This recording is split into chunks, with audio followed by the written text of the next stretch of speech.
الذي جعل لكم الأرض فراشا والسماء بناء وأنزل من السماء ماء فأخرج به من الثمرات رزقا لكم فلا تجعلوا لله أندادا وأنتم تعلمون صدق اللہ العظیم۔ الذی، اللہ وہ ذات ہے، جعل لکم الارض فراشا، جس نے تمہارے لیے زمین کو بچھونا بنایا، فرش بنایا، والسماء بناء، اور آسمان کو چھت بنایا، وانزل من السماء ماء، اور آسمان کی طرف سے پانی اتارا،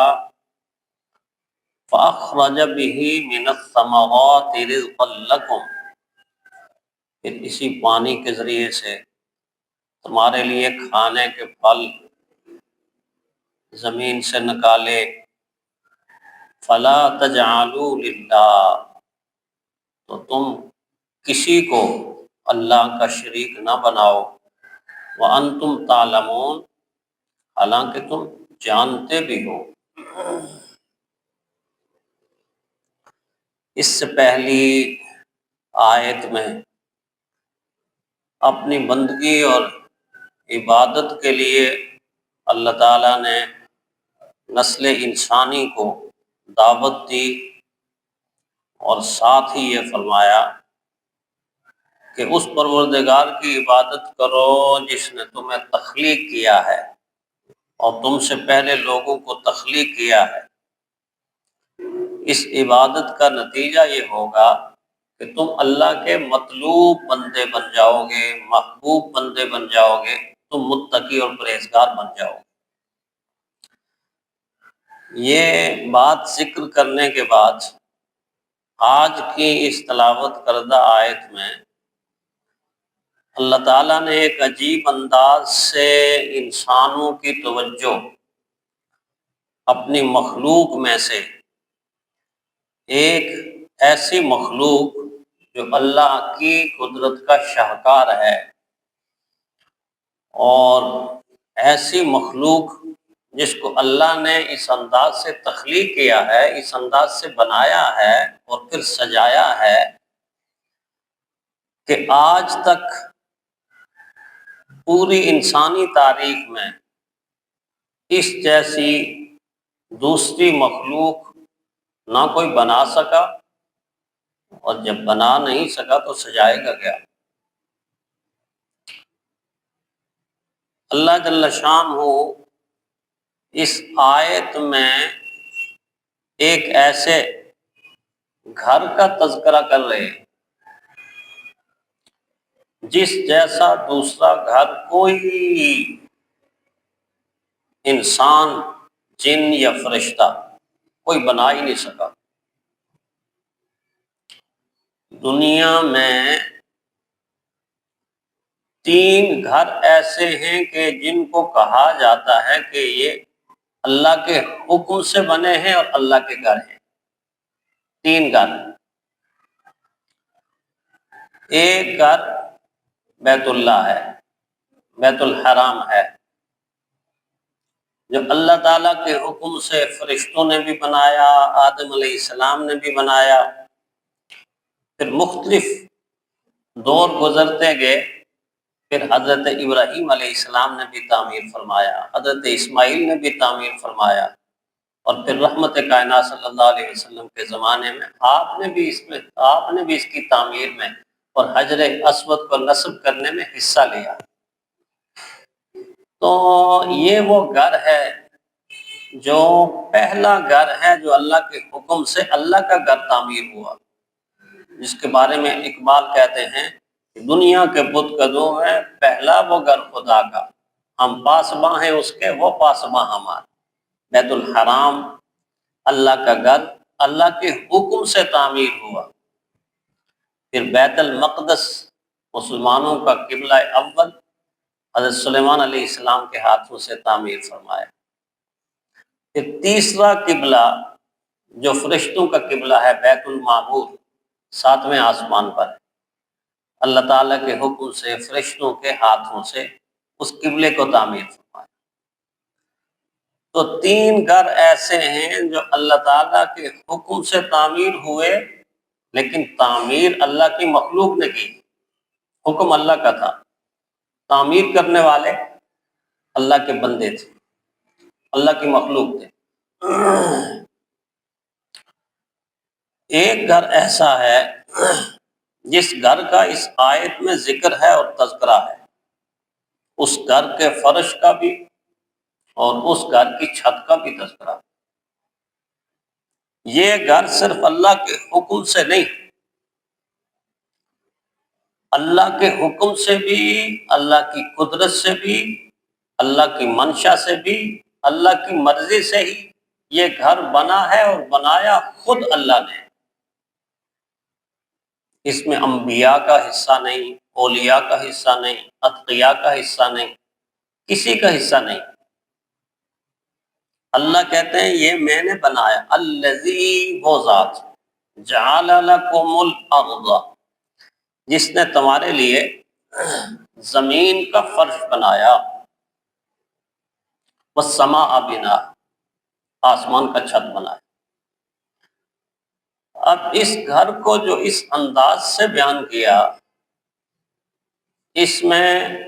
اللہ تعالیٰ نے انسانوں کو یہ بتا دیا کہ اس گھر کے اندر تو لاکھوں گھر بنیں گے، کروڑوں گھر بنیں گے، اربوں گھر بنیں گے۔ اس وقت اگر 7-8 ارب انسان ہے تو کم از کم 5 ارب گھر لگا دیں، کچھ بے گھر بھی ہیں۔ تو کتنا بڑا گھر اللہ کا گھر ہے کہ اس میں 5 ارب گھر اس وقت موجود ہیں، اور حضرت آدم سے لے کے اس وقت تک کتنے گھر بنے ہوں گے، کتنے گھر بنے ہوں گے، اور بننے کے بعد پھر کتنے گھر اجڑ گئے ہوں گے، ویران ہو گئے ہوں گے، کھنڈرات ہوں گے، بستیوں کی بستیاں کھنڈرات میں تبدیل ہو گئی۔ اللہ جل شانہ بتانا چاہتے ہیں کہ لاکھوں کروڑوں اربوں خربوں اس کے اندر بنیں گے بھی، اور بننے کے بعد وہ سیدھا بھی ہو جائیں گے، پرانے بھی ہو جائیں گے، دنیا سے مٹ بھی جائیں گے۔ لیکن کیا تم دیکھتے نہیں کہ میں نے ایسا گھر بنایا ہے کہ لاکھوں سال گزرنے کے بعد آج بھی وہ گھر موجود ہے، اپنی آن کے ساتھ، اپنی شان کے ساتھ، اور قدرت کی رعنائیوں کے ساتھ آج بھی وہ گھر موجود ہے، اور جب تک اللہ چاہیں گے اس وقت تک موجود رہے۔ اس جیسا دوسرا گھر کوئی نہیں بنا سکتا، ایسا گھر نہیں بنا سکتا، اس کی مثل نہیں بنا سکتا، اس کی مثال نہیں بنا سکتا، اس کی نظیر نہیں بنا سکتا، اور اس کے اندر جو نظام قدرت ہے اس طرح کا نظام بھی قائم نہیں کر سکتا، اس طرح کا نظام بھی قائم نہیں کر سکتا۔ دنیا کے بڑے سے بڑے گھر جن کو ہم کہتے ہیں جی وہ فلاں کی اتنی بڑی حویلی ہے، اور اتنا بڑا فارم ہاؤس ہے، اور رائے کے اندر ہمارے وزیران نے بہت بڑا گھر بنا دیا ہے جی۔ ایک گھر لاہور والوں نے بنا کے تو زرداری صاحب کو گفٹ بھی کرتے، بڑا گھر ہے جی، بڑا گھر ہے، ایکڑوں کے اوپر گھر ہے، کنالوں کے اوپر گھر ہے۔ اللہ کہتے ہیں کس گھر کی بات کر رہے ہو، کس گھر کی بات کر رہے ہیں؟ اللہ کہتے ہیں یہ گھر مکڑی کے جالوں سے بھی زیادہ کمزور گھر ہیں، کچھ بھی نہیں ہے ان کے اندر رکھا ہوا۔ ایک وقت ایسا ہے بنتے ہیں، اور دوسرا وقت اور زمانہ آتا ہے کہ گر بھی جاتے ہیں، بوسیدہ بھی ہوتے ہیں، پرانے بھی ہوتے ہیں، اور مٹیریل بھی ناقص، ختم ہونے والا مٹیریل۔ یہ اتنے ناپائیدار گھر ہیں کہ اگر میرا بڑا گھر ایسے ہو جائے نا، یوں تھوڑا سا زلزلہ ہو جائے، تھوڑا سا ٹیڑھا میڑھا میرا گھر ہو جائے، تو ذرا سی حرکت سے تمہارے بنائے ہوئے یہ گھر گروندے ہیں، گروندے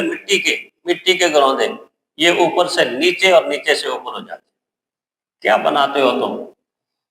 تمہارے گھروں کی تو کوئی حیثیت ہی نہیں، کوئی پائیداری نہیں۔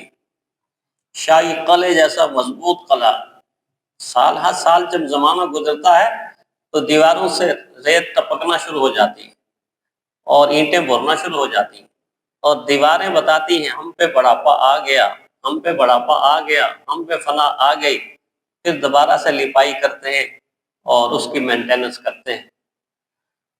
تو دنیا والوں کے لاکھوں کروڑوں اربوں گھر اور بڑے سے بڑے گھر مل کے بھی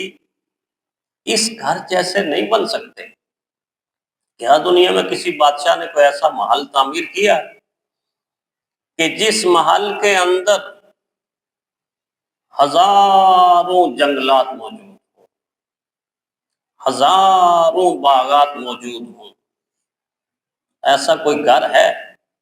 کہ جس گھر کے اندر دائیں سے بائیں اور بائیں سے دائیں اور پرندے ہی پرندے اڑ رہے ہوں؟ جس گھر کا ایسا لان ہو کہ چاروں طرف سمندر ہی سمندر ہو، اور اس سمندر میں اربوں کی تعداد میں مخلوقات دائیں سے بائیں اور بائیں سے تیر رہی ہو، تیر رہی ہو، تیر رہی ہو؟ کوئی گھر ایسا ہے کہ جس گھر میں سارے ہی رہتے ہوں اور سارے ہی بستے ہوں اور سب کو پتا ہو کہ ہمارے رہنے کی جگہ یہ ہے؟ نباتات، جمادات، حیوانات، انسان، پرندے، چرندے، درندے، یہ ساری کی ساری مخلوق اسی ایک گھر کے اندر رہ رہے، اللہ کے بنائے ہوئے گھر کے اندر، اور سب کو پتا ہے ہم نے کہاں رہنا ہے۔ چمٹی کو پتا ہے کہ اس زمین کے اوپر میری رہنے کی جگہ کہاں ہے، تو چلتی چلتی چلتی آہستہ آہستہ لائن لگا کے بلوں کے اندر چلی جاتی ہے۔ مچھلی کو پتا ہے کہ یہ سمندر ہے اور دریا ہے اور میرے رہنے کی جگہ یہی ہے، اس سے باہر نہیں آتی، ادھر ہی چھلانگیں مارتی ہے، ادھر ہی تیرتی رہتی ہے۔ اس کو پتا ہے میرے رہنے کی جگہ اللہ نے یہاں بنا دی ہے۔ پرندوں کو پتا ہے، اور رات کو رہنے کی جگہ کے اوپر کیسے آ جاتے ہیں؟ آگ پر درخت کی ٹہنی کے اوپر یا گھونسلے میں ایسے میٹھی نیند سوتے ہیں کہ جیسی میٹھی نیند انسان آج کا سو ہی نہیں سکتا۔ آج کے انسان کی تو نیند ہی ختم ہوئی تفکرات کی وجہ سے۔ تو پرندے اپنی جگہ آتے ہیں اس اللہ کے بڑے گھر کے اندر۔ بڑا گھر ہے اللہ کا، بڑا گھر ہے اللہ کا، جس میں بستیاں بھی ہیں، شہر بھی ہیں، موسم بھی تبدیل ہوتے ہیں، گرمی بھی آتی ہے، سردی بھی آتی ہے، پھول بھی لگتے ہیں، پھل بھی لگتے ہیں، اور جس کے اندر لاکھ ہاں کروڑ ہاں قسم کے جاندار رہتے ہیں، انسان بھی رہتے ہیں۔ اس کے باوجود اس گھر کی آبادی کبھی ایسی نہیں ہوئی کہ گھر تنگ پڑ جائے اور رہنے والے وہاں یہ محسوس کریں کہ اب ہمیں اس گھر کو چھوڑ کر کہیں کسی اور گھر کی تلاش کریں۔ اب دیکھیں نا، تو دادا جی نے گھر بنایا تو ابا جی آئے، تو ابا جی کے گھر 4 بھائی تھے، تو کہتے ہیں اب 4 بھائی ہو گئے ہیں، ان کی اولادیں ہو گئی ہیں، اب یہ 10 مرلے کا گھر، اب یہ 5 مرلے کا گھر، یا اب یہ کنال کا گھر اب ناکافی ہو گیا، اب ناکافی ہو گیا ہے، اب اپنے اپنے تقسیم کر کے اپنے اپنے گھر بناؤ۔ لیکن اللہ نے جو گھر بنایا ہے، آدم کے بیٹے، آدم کی بیٹیاں آج تک نہیں کہتی کہ یہ گھر تنگ ہو گیا ہے، اس گھر کو چھوڑ کے ہمیں کوئی اور زمین تلاش کرنے کی ضرورت ہے۔ زمینیں تو ہے نا، چاند بھی ایک زمین ہے، ستاروں بھی زمین ہی ہے، لیکن آبادی کے زیادہ ہونے کی وجہ سے اللہ کے بندوں کو آج تک یہ نوبت پیش نہیں آئی اور قیامت تک نہیں پیش آئے گی کہ زمین کے اوپر بسنے والے یہ کہ اب تو زمین ختم ہو گئی ہے، اب ہمارا گزارا یہاں نہیں ہو رہا، لہٰذا زمین کو چھوڑ کر ہمیں کسی اور جگہ منتقل ہونے کی ضرورت ہے۔ ابھی تک نہیں پیش، لاکھوں سال گزر گئے، کروڑوں سال گزر گئے، اب بھی صحرا اتنے زیادہ ہیں، جنگلات اتنے زیادہ ہیں، اور اتنی زیادہ زمین خالی پڑی ہوئی ہے کہ انسان جب صحراؤں کے اندر اور پہاڑوں کے اندر نکلتا ہے تو آبادی کا نام و نشان تک نہیں ملتا، دیکھتا ہے وسیع ہے اللہ کی۔ اللہ نے کہا میری زمین بڑی وسیع ہے، ان ارضی واسعۃ، بڑی وسیع زمین۔ تو اس گھر کو اس انداز سے بنایا کہ اس جیسا دوسرا گھر کوئی نہیں بنا نہیں سکتا، اس کو ایسے بسایا کہ ایسے کوئی دوسرا اپنے گھر کو نہیں بسا سکتا۔ کیسے؟ دیکھیں ہمارے گھر کے اندر جتنی نعمتیں بھی موجود ہوں، ساری نعمتیں تو ایک وقت کے اندر وہاں موجود نہیں ہوتی۔ ہم اپنی ضرورت کے لیے کچھ چیزیں خرید کر لاتے ہیں تو وہ چیزیں انگلیوں کے اوپر گنی جا چکی ہوتی ہیں، یہ آٹا ہے، یہ دالیں ہیں، یہ چینی ہے، یہ مسالہ ہے، یہ مرچ ہے، یہ فروٹ ہے، یہ سبزیاں ہیں، یہ گوشت ہے۔ ایسا ہی ہے نا، اتنی نعمتیں، محدود نعمتیں۔ اللہ کے گھر میں لامحدود نعمتیں۔ لامحدود سے مراد یہ ہے کہ اگر گننا چاہیں گے تو نہیں گن سکیں۔ اتنے باغات ہیں اس دھرتی کے اوپر، اتنے باغات ہیں،